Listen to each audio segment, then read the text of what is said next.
प्रधानमंत्री नरेंद्र मोदी से मुख्यमंत्री योगी आदित्यनाथ की मुलाकात लगातार जारी है। 1 घंटे से ज्यादा का वक्त हो चुका है, मुलाकात चल रही है। थोड़ी ही देर बाद उत्तर प्रदेश के मुख्यमंत्री योगी आदित्यनाथ जेपी नड्डा से भी मुलाकात करने पहुंचेंगे और वक्त होगा इसके बाद का ही, लेकिन उसके बाद 1:30 बजे का वक्त जो है वो राष्ट्रपति से मुलाकात का है, उनसे भी मिलने का कार्यक्रम है। प्रधानमंत्री से मुलाकात में कई मुद्दों पर चर्चा हो रही है, जिसमें कैबिनेट विस्तार भी शामिल है। सूत्रों के मुताबिक बीजेपी में गए जितेंद्र प्रसाद और AK शर्मा भी मंत्री बनाए जा सकते हैं, तो उधर सहयोगी जुटाने की कोशिश में बीजेपी को झटका लगा है। स्वैलदेव समाज पार्टी के अध्यक्ष राजभर ने बीजेपी को डूबती पार्टी करार देते हुए गठबंधन में शामिल होने से साफ इनकार कर दिया। सीधा चलेंगे, अशोक सिंघल हमारे साथ इस वक्त जुड़ चुका है। अशोक, क्या अपडेट आपके पास? देखिए नवजोत, अभी कुछ सेकंड पहले योगी की प्रधानमंत्री के साथ बैठक खत्म हुई है और ये बैठक 1 घंटा चली। पूरे 11:15 बजे ये बैठक शुरू हुई थी और 12 बजे, सवा घंटे के करीब ये बैठक चली और अभी निकल के गए हैं योगी। इसके बाद वो जयप्रकाश नड्डा के घर सीधा जा रहे हैं, उनके साथ बैठक होगी। नवजोत, तमाम मुद्दों पर चर्चा हुई इस बैठक के अंदर। जो विधानसभा के चुनाव है उसको लेकर के, आगे की रणनीति को लेकर के, कैसे काम करना होगा, किस ढंग से कोऑर्डिनेशन बिठाना होगा, संगठन और सरकार के बीच कहाँ कमियां रही उसको कैसे बेहतर करना है, कोरोना काल में किस ढंग से काम किया और आगे राहत कार्यों के लिए और क्या किया जाना चाहिए, लोगों को कैसे राहत पहुंचाई जाए, इन तमाम मुद्दों पर बातचीत की गई है।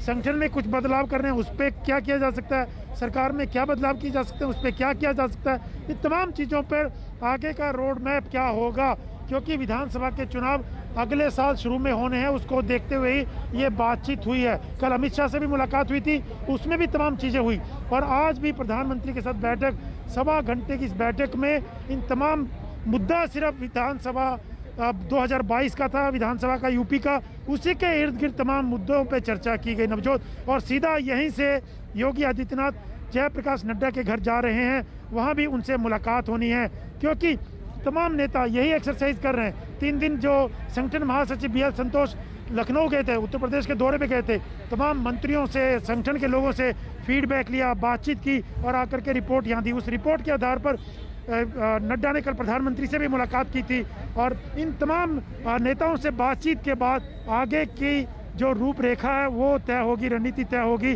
और आज 1 घंटे सवा घंटे की मुलाकात में प्रधानमंत्री के साथ योगी ने तमाम पहलुओं पर बात की और उनसे जाना कि आगे क्या किया जा सकता है। प्रधानमंत्री ने भी उनसे यही तमाम मुद्दों पर चर्चा की। नवजोत, जो खबर अशोक सिंघल आई वो ये कि 8 पॉइंट्स एजेंडा है जिसको लेकर बिंदुवार चर्चाएं चल रही हैं। चाहे कल 1.5 घंटे की मुलाकात हुई थी अमित शाह के साथ, आज भी करीब 1.5 घंटे की ही मुलाकात थी प्रधानमंत्री के साथ और मुलाकात करके वो निकल चुके हैं, जिनमें संगठन मजबूती, सरकार, जमीनी समीकरण, जातिगत समीकरण, कोरोना का जिक्र भी आप कर रहे हैं।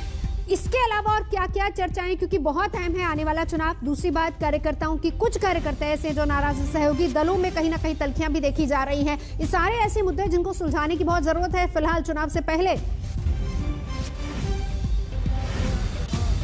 बिल्कुल नवजोत, इसमें कोई दो राय नहीं है। पार्टी और सरकार में तो चीजें मैं लौटूंगी क्या सुधार किया जा सकता है वो है ही। मैं अशोक सिंघल लौटती हूँ, जरा हिमांशु मिश्रा अपडेट आपसे लेंगे। प्रधानमंत्री आवास से निकल चुके हैं, जेपी नड्डा की घर की तरफ पहुंचे हैं। हिमांशु मिश्रा।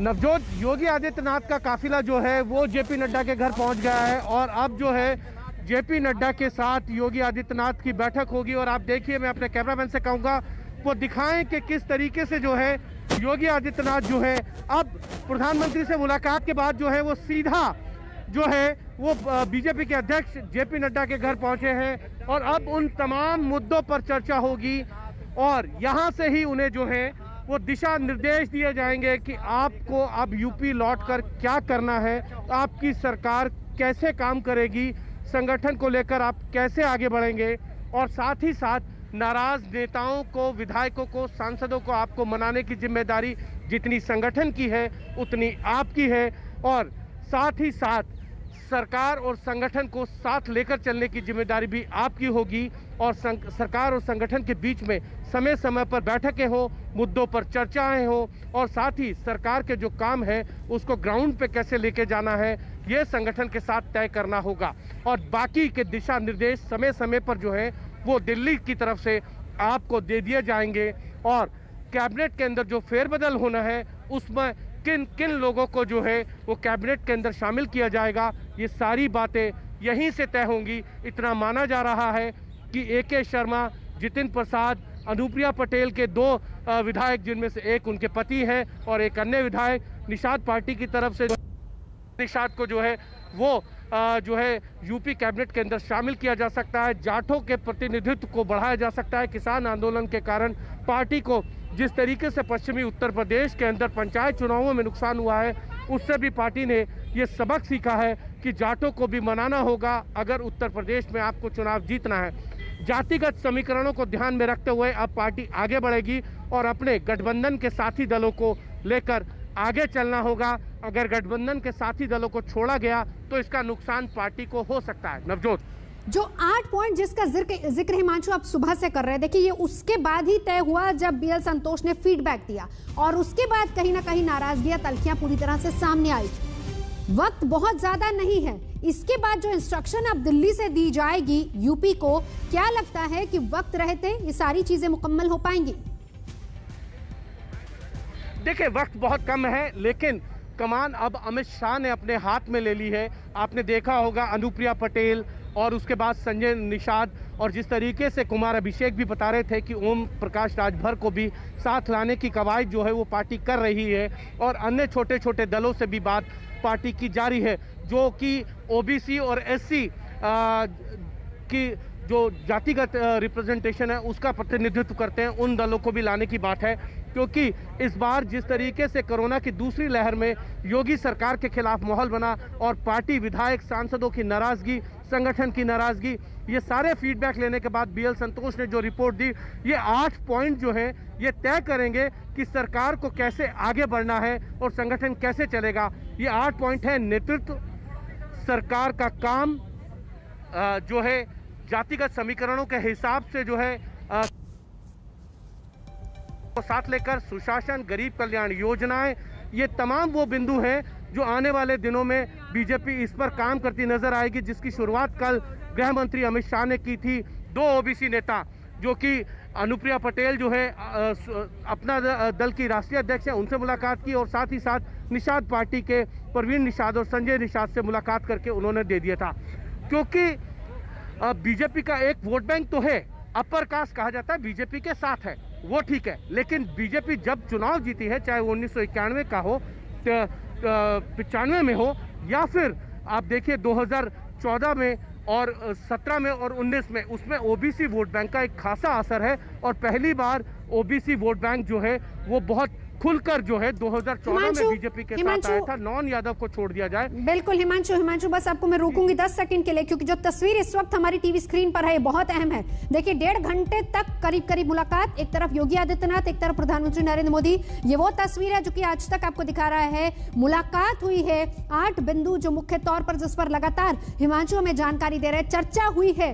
और इसके बाद अब कमान क्योंकि सीधे अमित शाह के हाथ में होगी, इंस्ट्रक्शंस दिल्ली से दी जाएंगी जिसको फॉलो किया जाएगा, क्योंकि नाराजगियां बहुत हैं। जो रिपोर्ट सौंपी गई थी उसमें लग रहा था कि सांसद कुछ ऐसे हैं जो नाराज है, कुछ विधायक है नाराज है, संगठन में नाराजगियां हैं, कार्यकर्ताओं में कहीं ना कहीं तालमेल की कमी है, कोरोना एक सबसे बड़ा मुद्दा हो सकता है, किसान बड़ा चैलेंज रहेगा आने वाले चुनावों में सरकार के लिए। तो ये सारे ऐसे मुद्दे हैं जिनको लेकर चर्चा हुई है। 8 बिंदु और बिंदुवार चर्चा हुई है। मुलाकात काफी लंबी चली और अब सीधा यहां से निकलकर, ये वो तस्वीर है जब प्रधानमंत्री से मुलाकात कर रहे थे योगी आदित्यनाथ, अब इसके बाद यहां से निकलकर सीधा JP नड्डा से मुलाकात करने के लिए पहुंचे हैं। और वहां पर उनको यह बताया जाएगा कि अब जब आप यहां से रवाना हो जाएंगे यूपी के लिए, तो फिर सिलसिलेवार तरीके से क्या चीजें, शुरुआत में किस तरीके से अब आगे पार्टी, संगठन सबको मजबूत करना है। हिमांशु जी नवजोत, मैं आपको ये भी बता दूं कि अब जो है यूपी सरकार का जो रिमोट कंट्रोल है वो दिल्ली के पास है।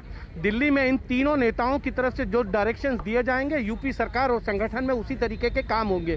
क्योंकि पंचायत चुनावों के बाद ये बीजेपी को लगने लगा था कि कहीं ना कहीं 2014 में जो जमीन तैयार अमित शाह ने की थी, 2017 के अंदर जिस तरीके के विधानसभा चुनावों के नतीजे आए थे वो अप्रत्याशित थे बीजेपी के लिए, और 19 में भी उन्हीं चीज़ों को लेकर आगे बढ़े और जीत मिली। लेकिन पंचायत चुनावों ने बीजेपी के मन में ये डर बैठा दिया कि कहीं ना कहीं जमीन खिसक गई है, नेताओं की नाराजगी है, कोरोना में जिस तरीके से दूसरी लहर के अंदर नुकसान हुआ है जान माल का, उससे आम जनता नाराज है। किसानों पश्चिमी उत्तर प्रदेश के जाट जो हैं, जो किसान ज़्यादातर हैं, वो बहुत नाराज़ हैं। इन सब को ध्यान में रखते हुए पार्टी ने अपने तरफ से फीडबैक लिया। सबसे पहले दत्तात्रेय होसबोले जो संघ के सर कार्यवाह हैं, वो वहाँ गए थे, उन्होंने पूरा फीडबैक लिया और यहाँ आकर जब फीडबैक दिया तो वो चौंकाने वाला था। उसी के बाद बीजेपी की तरफ से संगठन मंत्री बीएल संतोष को जाना पड़ा। 3 दिन उन्होंने वहां लगाए और तमाम नेताओं, सांसदों, विधायकों, मंत्रियों से मुलाकात की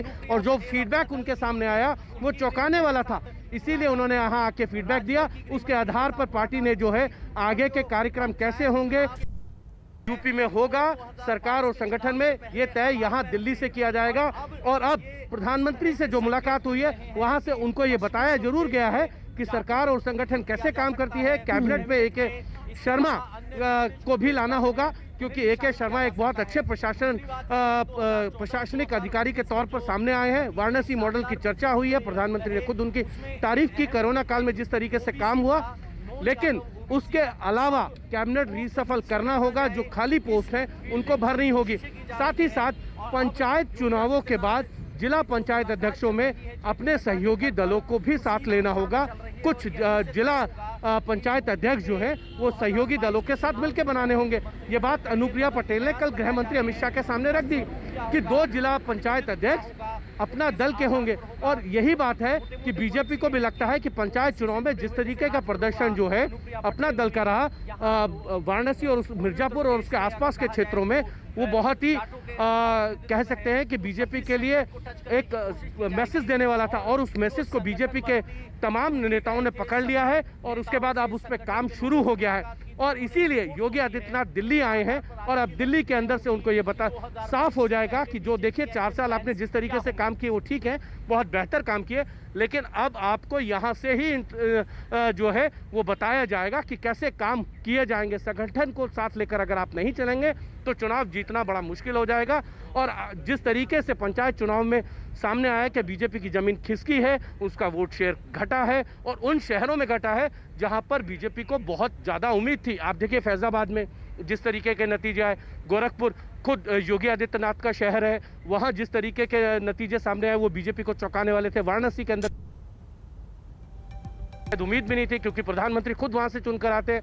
तो ये सारे फीडबैक थे और इन्हीं फीडबैक को आधार लगते हुए अब योगी आदित्यनाथ की जो है ये कहा जा सकता है कि उनके ऊपर थोड़ा सा पार्टी की तरफ से जो है शिकंजा कसा जा रहा है और उनको बताया जा रहा है कि पार्टी इस तरीके से नहीं चलती है जिस तरीके से पिछले 4-4.5 साल के अंदर वहां पर शासन को चलाया गया है। आप याद कीजिए, मैं कई दिन से ये बात कह रहा हूं कि 2018 के अंदर लगभग 150 से ज्यादा विधायक अपनी ही सरकार के खिलाफ विधानसभा के अंदर धरने पे बैठ गए थे, जिसमें 18 से ज्यादा मंत्री थे।